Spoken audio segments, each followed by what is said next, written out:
I'm Hayat Mirshad from Lebanon. I'm a feminist activist and a journalist, and also I'm a trainer on campaigning, advocacy, and gender. I've started working or engaging in the feminist movement since around 12 years ago. I started as a volunteer with different campaigns, mainly the campaign on women's right to nationality, and starting from there, I've started to see the size of inequalities we face as women in Lebanon, and decided that I want to continue this type of work because I had a dream to reach a world where we can abolish all types of injustices and also be able to challenge and all the types of discrimination and violence against women.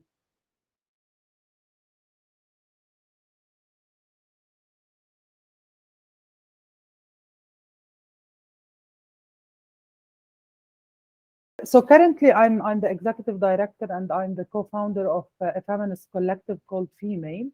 Female is a feminist collective that operates mainly in Lebanon, but also we have work on the regional level. Female was established for two main reasons. One of the main reasons was to contribute to strengthening the feminist and mainly the young feminist movement in the country and the intersectional feminist movement in the country. And the other aim was to challenge the misrepresentation of women and promote feminist and gender sensitive media coverage. So based on the first thematic area or the first objective that the organization works towards, which is establishing or strengthening the young feminist movement in Lebanon, we've witnessed that the movement is mainly centralized in the capital, in Beirut. And for us, in order to build really a strong movement, we have to reach each and every woman and leave no one behind in the efforts that we are doing. And that's why we decided not to keep our work centralized, and we wanted to expand towards the most marginalized and remote areas outside the capital. And that's why we started around 5 years ago with establishing feminist clubs in different regions, mainly in South Lebanon and in North Lebanon. And we've been working over the years with youth, mainly young women and girls, on developing their capacities, on awareness raising, and later on in engaging them in community activism. And after these years, and based on the recommendation and the need of the youth, we decided to establish centers there because they were all the time asking, amid all the shrinking in spaces and the challenging we are facing currently in Lebanon, we felt that there is a need to provide this type of space of youth hub to be a safe space for these young women and girls to come, meet, discuss, learn, develop their capacities, and as well try to organize, because community mobilization is one of the main issues that we work on. And we've been engaged in different initiatives over the years in Lebanon. So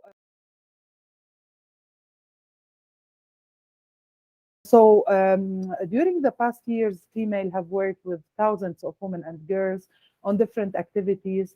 We've reached a lot of them directly through offline activities and also indirectly through campaigning, because Female is also known for its capacities in advocacy and campaigning and media production. And that's why we also use the digital media platforms to transfer our messages and to try to reach a bigger number of audience, mainly women and girls.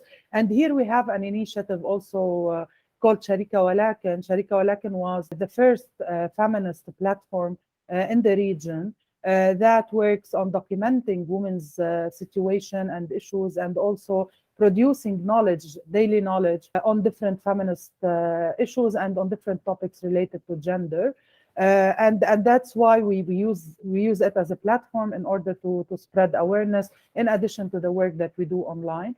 Currently at Female, we have more than 150 between volunteers and members who are active and who contribute to achieving the mission of the organization. At Female, our main target or the main right holders that we work with and we serve are women and girls. In the awareness raising activities, we exclude no one. We reach the public in general, including men. Also in the work that we've done in the regions, and because we found that there is a number of young men who are interested to learn more about feminism and how they can support and join the movement, we have worked with a number of young men, especially in the regions. But our membership is only for women and girls, because we believe that women and girls should make the decisions on themselves, and also they should lead the change that they are aiming to.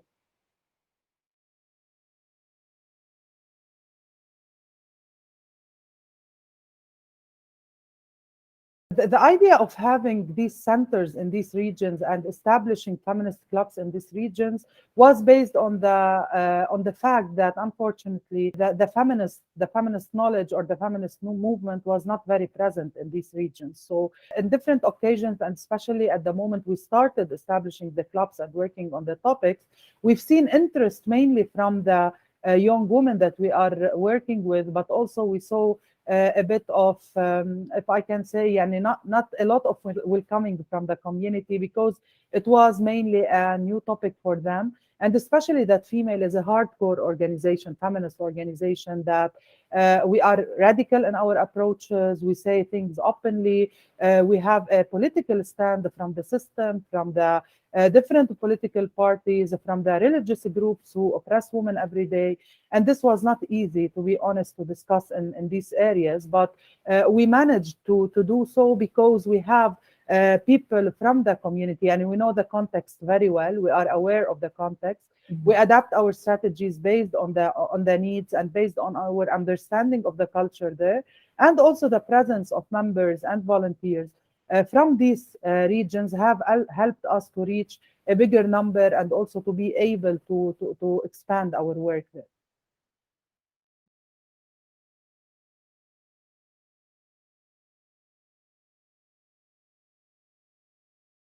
Yes, as I already mentioned, one of the main objectives that we work towards in Female is to promote gender-sensitive reporting and feminist media, and we've started working on this since our establishment, where we monitor regularly the content, and if there are any violations or any misrepresentation of women and girls. We were able over the years, for example, to stop a number of ads which were abusive for women and girls, and to take action against any media content that is not sensitive for gender sensitive.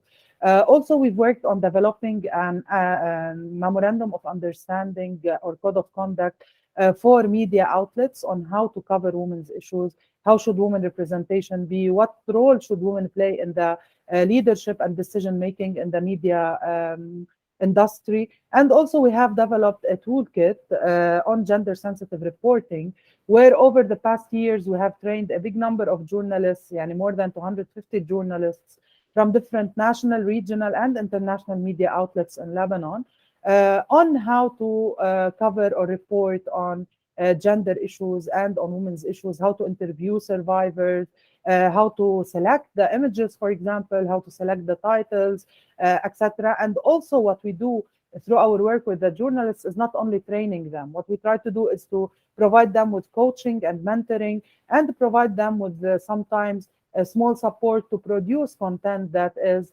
about women's issues and women's rights, because we believe that we believe in the power of knowledge production, and that we still need to work a lot to ensure that women's issues are priority on the agenda of the media.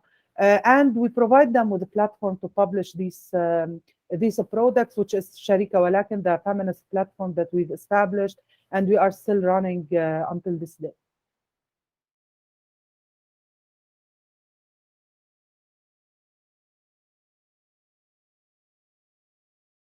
After the outbreak of the COVID-19 pandemic, which the whole world suffered from, we've been accumulating crises in Lebanon, because this was adding to it. We had the Beirut blast, the Beirut port explosion.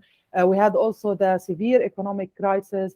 And I can say honestly that the past 2 years were the most challenging in our work since our establishment, and were the most challenging in the country, because according to the World Bank, the situation or the crisis in Lebanon, they described it as a deliberate depression, and they said that it is ranked among the top 3 most severe global financial crises since the mid-19th century. So the situation is really bad in Lebanon. We are having a shortage in the basic rights in education, in electricity, in fuel, in health. Many hospitals and schools were obliged to shut down, which increased the risk mainly on girls who are now more exposed to child marriage, for example, to child labor, etc. So the situation is really severe in the country. And based on this situation, unfortunately, as you mentioned, we were obliged to change our tactics and our work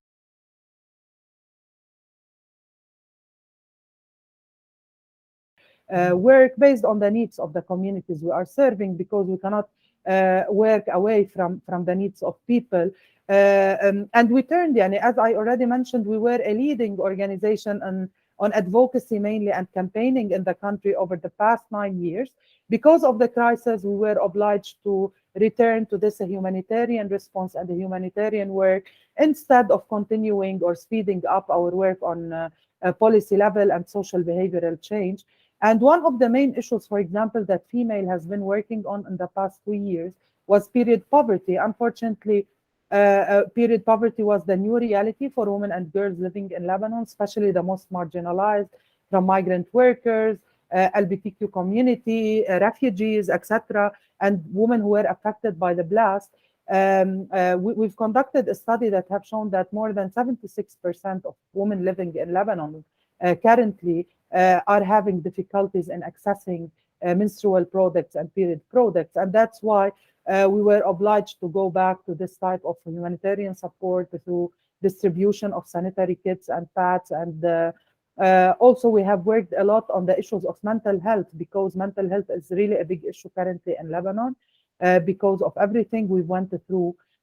So also providing services on to ensure that women and girls can overcome the trauma and the daily challenges they are facing was also among our priorities.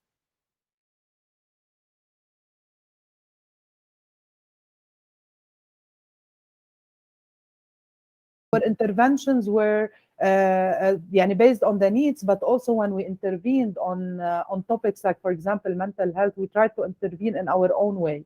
So we believe a lot in the, for example, in the power of sports and the power of arts, mainly when working with adolescent and young girls and women. And that's why we use these two approaches. For example, we've conducted a program, a sports program for adolescent girls where they played football and basketball, which we believe that also it helps in breaking the stereotypes about women and their role in playing sports and their ability to play sports. And also during this program, we were encouraging them to speak up about everything that's going on, to support them, and also to open safe spaces for them to discuss. And also we've organized an arts program where women can reflect on everything they are experiencing, on their realities, and on their fears, on everything, and also come up by the end with a dream catcher that helps them to try to overcome the trauma and the mental issues that they are facing. So this is basically what we've done. And also one of the main things that we've done is providing them with the spaces to come and speak up, but not specialized services through doctors or medicine or whatsoever.